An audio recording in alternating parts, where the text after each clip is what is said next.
soal ngomongin soal jodoh gitu Ya. tadi. Ah ini gimana ya caranya? Ini jodoh saya nggak ini ya gitu maksudnya. Apa yang ini, apa si A, si B, akhirnya sholat istihoroh itu memang se-works itu Tat. Saya meyakini bahwasanya tadi ya kita harus tahu dulu tentang masalah itu pembahasan panjang tapi saya coba singkat ya. Singkatnya begini, bahwasanya jodoh itu adalah sesuatu namanya takdir dan takdir itu nggak usah dipikirin. Di dalam Islam kita tidak diminta oleh Allah untuk mikirin masalah takdir. Kenapa Mas lahir dari keturunan Arab? Itu nggak usah dipikirin, itu takdir.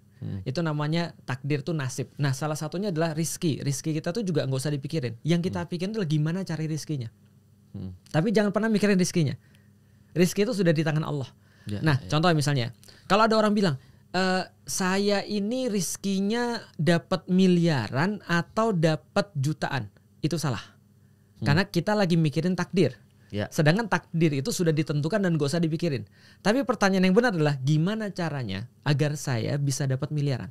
Atau gimana, kenapa saya cuma dapat jutaan? Bukan puluhan, bukan ratusan. Itu di bawah kekuasaan kita, di bawah kemudian pilihan kita. Maka itu harus kita pikirin. Jodoh sama Mas. Ini jodoh saya atau bukan ya? Gak usah pikirin. Karena jodoh itu takdir. Yang harus dipikirin adalah saya mau kemana, saya perlu kayak apa? Nih sekarang saya tanya Mas. Oke. Mas keluarganya punya istri berapa Mas? Keluarganya punya istri. Istri ada berapa? Istri keluarga nih. Bukan. Istri saya. Ya satu. Anaknya? Lagi hamil. Alhamdulillah. Mobilnya apa Mas? Saya Baleno Tat. Oke, berarti 5 seater. Iya, 5 seater. Saya punya istri 1. Oke. Anak saya 4 Mas. Berarti ada 6 orang. Iya. Menurut Mas mobil saya sedan atau 7 seater? 7 seater harusnya. Betul. Itulah namanya pasangan Mas. Pasangan itu kita rencanakan dan kita tahu kita tuh mau kemana. Pasangan itu kayak mobil Mas, persis. Jadi jangan tanya dulu ini kira-kira sedan ini jodoh saya bukan ya? Ini bakal mobil saya bukan ya? Atau misalnya saya sukanya karena saya pemain Need for Speed, saya sukanya Lancer. Saya suka Lancer 9, tapi saya nggak pernah beli Lancer 9 Mas. Kenapa? Karena saya cuma bilang ya saya suka, tapi ini bukan untuk saya. Kenapa? Ya jelas karena anak saya 6. Kalau saya beli kendaraan Lancer. Saya satu-satu Lancer, anak saya nggak masuk Mas. Nah berarti perempuan itu atau kekasih kita itu atau istri kita itu atau pasangan hidup kita itu tergantung visi kita mau kemana. Kita tuh mau kemana sih sebenarnya? Kalau mau ke hutan jangan beli mobil sedan. Kalau mau untuk jalan jangan mobil off road. Nyusahin diri itu kan ya. Kalau mau usaha ya belilah pick up. Kalau misalnya mau usahanya lebih tinggi lagi bawa sawit misalnya Fuso lah. jangan beli sedan gitu kan. Itu menyulitkan diri. Nah kita tuh mau kemana dan kita pilih seperti apa. Makanya istri itu persis kayak mobil. Jadi kalau kita mau cari istri, carilah kayak kita cari mobil. Saya mau kemana? Saya perlunya orang berapa? Saya maunya seperti apa? Medannya dan seterusnya. Nah itu kita pilih. Jadi sebelum kita melakukan apapun juga bertanya tentang ini jodoh dan segala macam, kita lakukan dulu sebab akibatnya. Kalau sebab akibatnya sudah beres, istikharah. Apapun yang terjadi Tat. Istikharah itu ada 2 fungsinya. Pertama, dalam pilihan-pilihan yang kita tidak punya kecenderungan, kita istikharah. Yang semuanya sama. Tuh gimana tuh? Contoh misalnya kayak gini ya.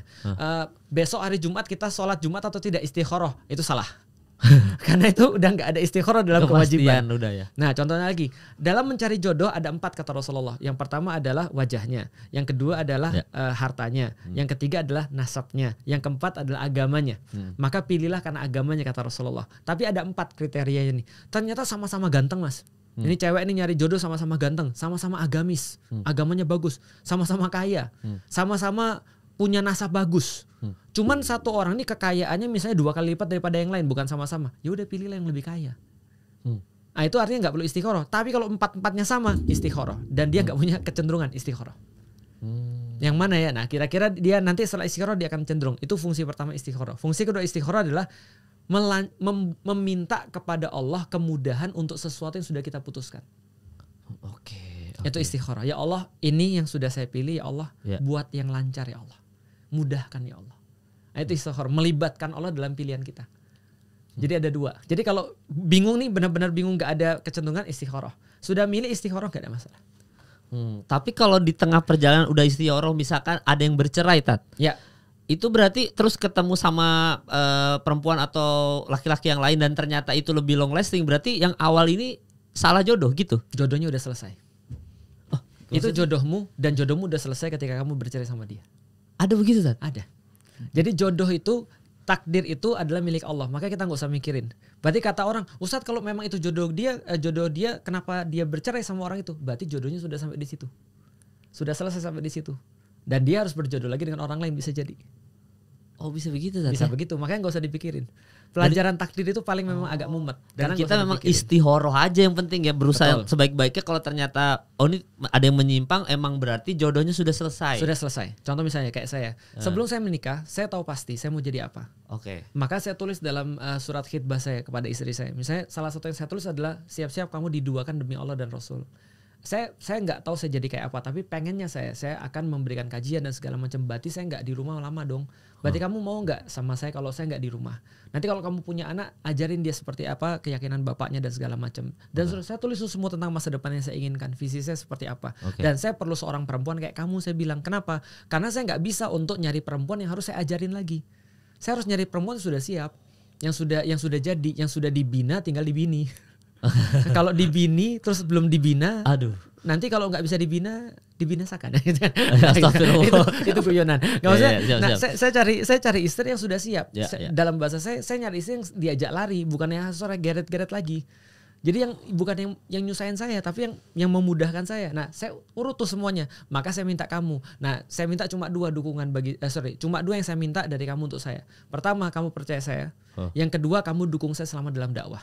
Dan jangan dua. Cuma itu aja. Karena saya sudah kasih tahu visi saya apa. Lalu kemudian saya minta dua. Dan saya bilang jangan dua. Satu murtad, dua selingkuh. Selama kamu gak melakukan dua ini, it's negotiable. Gak ada masalah. Kamu gak bisa masak, gak apa-apa. Kamu gak bisa nyuci, it's not a problem. Kamu ngomongnya agak kasar, kita bisa bicara. Kita bisa ngobrolin.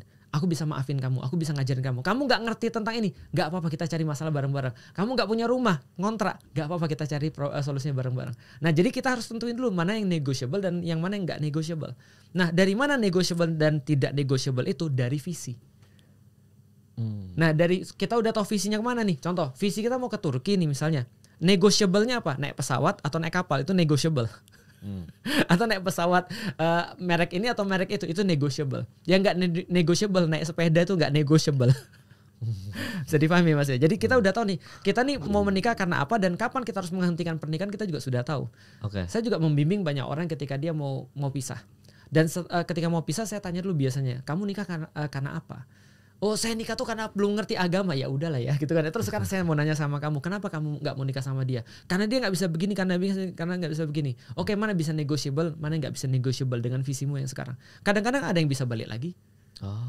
Kadang-kadang ada yang nggak bisa balik lagi. Dan kalau benar-benar itu nggak bisa negotiable karena benar-benar dia sudah punya visi yang berbeda, biasanya setelah cerai pun satu nikah lagi dan sama-sama baik. Dan jadi berarti bukan aib juga kan, gitu maksudnya. Jadi ya tergantung negotiable dan unnegotiable-nya itu.